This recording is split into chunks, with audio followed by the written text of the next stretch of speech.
Guys इस कहानी में हम देखेंगे कि एक चर्च में काफी सारे नर्स रहती थी जो कि लेना चाहती थी। वो सभी पन्नी पैक थी यार, बस एक ही चीज की प्यासी थी। तभी उस चर्च में एक लड़की की एंट्री होती है। वो सभी नर्स को बहुत बुरी तरीके से चटकाने लग गया था। बाहर भी सभी लड़कियां पन्नी पैक थी। क्या उनकी पन्नी की झिल्ली टूट पाएगी, इस कहानी में देखेंगे। गाइस इस मूवी में है adventure, action, comedy, most important romance. इस मूवी में टपा टप ना हो तो मजा क्या आएगा। मूवी का नाम है वर्जिन टेरिटरी और ये मूवी 2007 में रिलीज हुई है। मूवी के स्टार्टिंग सीन में हम एक आदमी को देखते हैं जिसका नाम होता है टिंडारो। वो चर्च में काफी समय से पेंटिंग कर रहा था, लेकिन आज तक उसे कभी कोई पैसे ही नहीं मिले थे, इसलिए वो वहां से सीधा फादर के पास जाता है कुछ पैसे लेने के लिए। बट हम वहाँ पे देखते हैं कि फादर जी की तो डेथ हो गई है प्लेग बीमारी की वजह से, बिकॉज उस गांव में प्लेग की बीमारी फैल रखी थी। इसलिए टिंडारो डिसाइड करता है कि मैं फादर की जगह ले लेता हूँ और फाइनली वो फादर की ड्रेस पहनकर उस चर्च का फादर बन जाता है। दूसरी तरफ हम लोरेंजो को देखते हैं जो गर्बिनो से बचकर भाग रहा था, बिकॉज उसने गर्बिनो को जुए में हरा दिया था और गर्बिनो को ये बिल्कुल भी मंजूर नहीं था कि कोई उसे जुए में हराए या कोई उससे जीते, इसलिए वो उसको पकड़कर मारना चाहता था। तभी हम दूसरी तरफ पंपेनिया राजकुमारी को देखते हैं जिसके माता पिता की मौत हो गई थी प्लेग बीमारी की वजह से। वहाँ गर्बिनो आ जाता है और बोलता है रो मत मेरी जान, टेंशन मत ले, मेरे से शादी कर ले, हमेशा तुझे खुश रखूंगा। वो वहाँ पे बोलती है कि मेरी शादी ऑलरेडी मेरे पापा ने कहीं और तय कर रखी है, काउंट के साथ। वो रशिया का बहुत बड़ा राजकुमार है। गर्बिनो वहाँ पे बोलता है कि तुम्हारे पापा ने मेरे से कुछ पैसे उधार लिए थे बिजनेस के लिए, अब इतने सारे पैसे क्या तुम चुकाओगे, नहीं चुका पाओगे, इसलिए बोल रहा हूँ कि मुझसे शादी कर लो, यही लास्ट ऑप्शन है तुम्हारे पास। वो बेचारी वहाँ पे काफी ज्यादा सोच में पड़ जाती है और समझ ही नहीं पाती कि मैं क्या करूँ। दूसरी तरफ अभी भी गर्बिनो के आदमी लोरेंजो के पीछे पड़े हुए थे। वो बेचारा भाग रहा था और उनसे छुप रहा था। तभी लोरेंजो को रास्ते में एक आदमी मिलता है जो कि एक मरे इंसान को ले जा रहा था। लोरेंजो उससे पूछता है कि ये रास्ता किस तरफ जा रहा है। वो आदमी बताता है कि ये रास्ता चर्च की तरफ जा रहा है जहाँ से मैं इस इंसान को लेकर आ रहा हूँ। ये मर चुका है, ये एक गूंगा बहरा था। अब उस चर्च में एक माली की जरूरत है जो कि गूंगा बहराना चाहिए। ये आदमी भी गूंगा बहरा था, लेकिन तुम गलती से भी उस चर्च में मत जाना वरना तुम मारे जाओगे, बिकॉज उस चर्च में कोई भी आदमी एंटर नहीं कर सकता। तभी लोरेंजो के दिमाग में एक आइडिया आता है कि मैं वहाँ पे गूंगा बहरा बन के चला जाता हूँ, उनको थोड़ी ना पता है कि मैं गूंगा बहरा नहीं हूँ। और तभी वहाँ पे सारे गुंडे आ जाते हैं। वो गुंडों से बचने के लिए पेड़ पे चढ़ जाता है और फाइनली वहाँ पे पेड़ की डाली टूट जाती है, वो नीचे गिर के बेहोश हो जाता है। तभी हम देखते हैं कि वहाँ पे गुलाबी गुलाबी नन्स आकर उसे देखती है, अरे ये तो बेहोश पड़ा हुआ है। उसकी जान बचाने के लिए उसको चर्च में ले आती है। वो नन्स उसे चर्च में लाकर उसको प्यार भरी निगाहों से देखने लग जाती है और सोचती है क्यों ना ये हमारी उपासना की टोकरी में पानी डाल दे यार,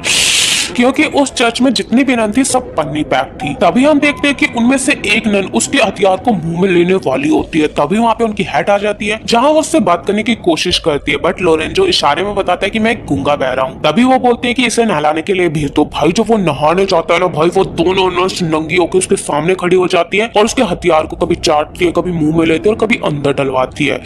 दूसरी तरफ राजकुमारी पंपेनिया अपने दोस्तों को चर्च में बुलाकर सब कुछ बता देती है कि गर्बिनो मुझसे जबरदस्ती शादी करना चाहता है। उसकी फ्रेंड और उसकी फ्रेंड का बॉयफ्रेंड बोलता है कि कोई बात नहीं, हम तुमको एक ऐसे चर्च में भेज देंगे जहाँ पर बिल्कुल तुम सेफ रहोगे और ना ही तुम्हारी कोई झिल्ली तोड़ पाएगा, क्योंकि उस चर्च में सिर्फ लड़कियां ही रहती है। और फाइनली उसके दोस्त मिलकर उसको घोड़ा गाड़ी पे बिठाकर फाइनली उसको उस चर्च में भेज देते हैं जहाँ पर वो सेफ रहे और गर्बिनो उसका फायदा ना उठा सके। और हम देखते हैं कि उसके फ्रेंड भी दूसरे रास्ते से अपने घर जाने लगते हैं। जब राजकुमारी उस चर्च में पहुंच जाती है तो वहाँ की सभी नन्स उसको कपड़े पहनाने लग जाती है चर्च के। तभी राजकुमारी को लियोनार्डो दिखता है। वो पूछती है कि ये कौन है, जहाँ पे लड़कियां बताती कि ये यहाँ का माली है और ये गूंगा बहरा है। राजकुमारी को लियोनार्डो बहुत ही ज्यादा अच्छा लगता है। जब उसे देखती है तो वहाँ की एक लड़की लियोनार्डो को झाड़ियों में पकड़कर ले जाती है और चुम्मा चाटी करने लग जाती है। भाई धमाधम टपाटप स्टार्ट कर देते हैं वो दोनों। तभी हम देखते हैं कि उसी रात लियोनार्डो को नहलाकर मदर के रूम में भेजा जाता है उनकी रातें रंगीन करने के लिए। वो वहां जाकर मदर को बहुत बुरी तरीके से चटकाता, बहुत बुरी तरीके से पेलता है। पंपेनिया ये सब कुछ देख रही होती है। अब तो उसकी गुफा भी पानी छोड़ने लग गई थी यार, अब उसको भी चाहिए था किसी का हथियार। अब पता चला गाइस वो लोग गूंगा बहरा माली क्यों रखते थे, ताकि वो नन सब उसका फायदा उठाए, वो बेचारा किसी को कुछ बोल ही ना पाए। दूसरे दिन पंपेनिया सोचती है आज मैं भी क्यों ना अपनी प्यासी बुझा लूं उसके पास जाकर। वो सीधा लियोनार्डो के पास जाती है, लेकिन वो वहां पे जाकर देखती है कि दो नन ऑलरेडी उसके हथियार के मजे ले रही होती है, यानी कि मौजा ही मौजा कर रही होती है। उसके बाद पंपेनिया उसके पास रूम में जाती है और जाकर सीधा लियोनार्डो की आंखों पर पट्टी बांध देती है और उसको किस करने लग जाती है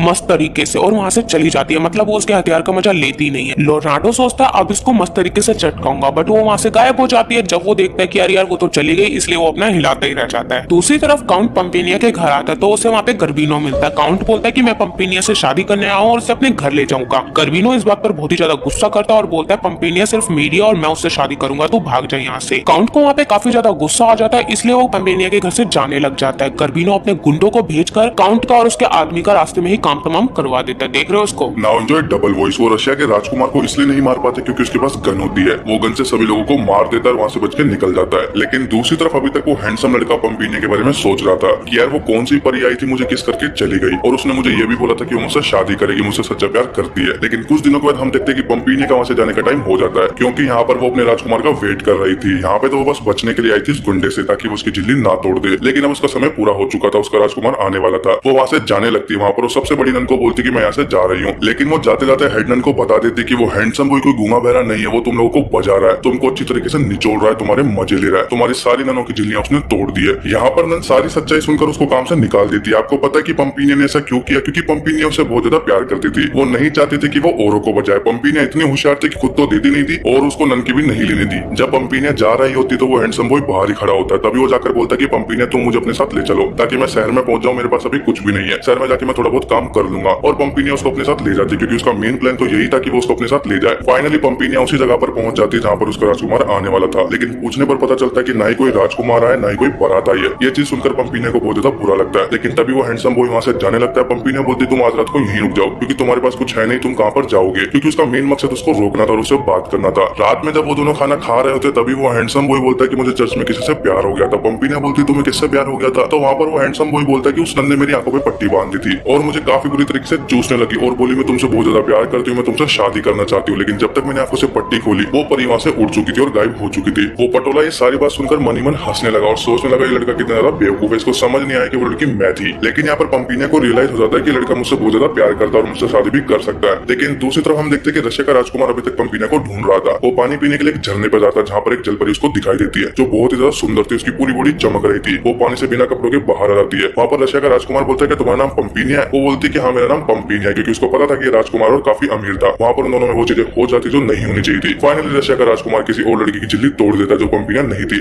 वहाँ पर वो दोनों चांद की सैर करते करते काफी दूर चले जाते हैं और दोनों काफी ज्यादा मजे लेते हैं। दूसरी तरफ हम देखते हैं कि वो गुंडा कर हैंडसम बॉय और पंपीने के ऊपर हमला कर देता है। वहाँ पर वो गुंडा हैंडसम बॉय को मारने वाला होता है, लेकिन तभी पंपीने उसको बचाने के लिए बोलती है अगर तुमने इसको मार दिया तो अपने हाथ से ही काम चलाना, मैं तुम्हारे साथ नहीं सोने वाली, नहीं शादी करने वाली हूँ। ये सब वो इसलिए बोलती ताकि वो हैंडसम बॉय को बचा सके। और फाइनली वो गुंडा उसको नहीं मारता, जेल के अंदर बंद कर देता है। अगले दिन पंपीने दिमाग लगाती है और विलन को बोलती है जब तुम उस लड़के को छोड़ोगे ना तभी मैं तुमसे शादी करने वाली हूँ। तभी विलन बोलता है जल्दी से जल्दी उस लड़के को जंगल में छोड़ के आओ ताकि मैं राजकुमारी से शादी कर सकूं। राजकुमारी शादी नहीं कर रही, जल्दी उसको छोड़कर आओ। लेकिन जब उस हैंडसम बॉय को जंगल में छोड़ने आते हैं तो सिपाही उसको मारने लग जाते हैं। लेकिन वहाँ पर वो सिपाहियों को मारने लगता है और वहाँ पे रशिया का राजकुमार भी आ जाता है। वो पूछता है तुम लड़ाई क्यों कर रहे हो? वहाँ पर हैंडसम बॉय बोलता है कि पंपीने नाम की एक राजकुमारी है जिससे गुंडा जबरदस्ती शादी कर रहा है। ये नाम सुनकर रशिया का राजकुमार पागल हो जाता है और बोलता है हमें जल्दी से वहाँ पर जाना पड़ेगा और राजकुमारी को बचाना पड़ेगा। वहाँ जाकर वो दोनों देखते हैं कि वहाँ पर शादी चल रही होती है। वो गुंडा पंपीने से जबरदस्ती शादी कर रहा होता है। रशिया का राजकुमार उस गुंडे को देखकर समझ जाता है कि पंपीने से जबरदस्ती शादी कर रहा है। वहाँ पर वो अपनी बंदूक उठाता और उस गुंडे को मारना स्टार्ट कर देता है, जिसकी वजह से वो गुंडा वहाँ से भाग जाता है। लेकिन जब राजकुमार घूंघट उठाता है तो वो देखता है पंपीने है ही नहीं जिसको मैंने चटकाया था। लेकिन तभी वो पीछे से एक लड़की को आते हुए देखता है जो कि कोई और नहीं उसी पंपीने की दोस्त थी जिसको राजकुमार ने काफी अच्छी तरीके से चटकाया था। उसके लिए तो वही पंपीने थी, वो उसी से प्यार करने लग गया था। और हम देखते हैं कि राजकुमार उसी लड़की के पास जाकर प्यार करने लगता है। लेकिन दूसरी तरफ हम देखते हैं कि पंपीने और वो हैंडसम बॉय किस करने लगते हैं और यहाँ पर उसको पता लग जाता है कि जिससे मैं प्यार करता हूँ वो कोई और नहीं पंपीने ही है जिसने मुझे चर्च में भी किस किया था, जिसने बोला था कि मैं तुमसे शादी करूंगी। और फाइनली मूवी की हैप्पी एंडिंग हो जाती है, सबकी सील टूट जाती है, सबको अपनी अपनी राजकुमारी मिल जाती है। अगर गाइस मूवी की एक्सप्लेनेशन अच्छी लगे तो दबा के लाइक करना, मैं आपके लाइक का वेट करता हूँ। लाइक ठोको ठोको ठोको।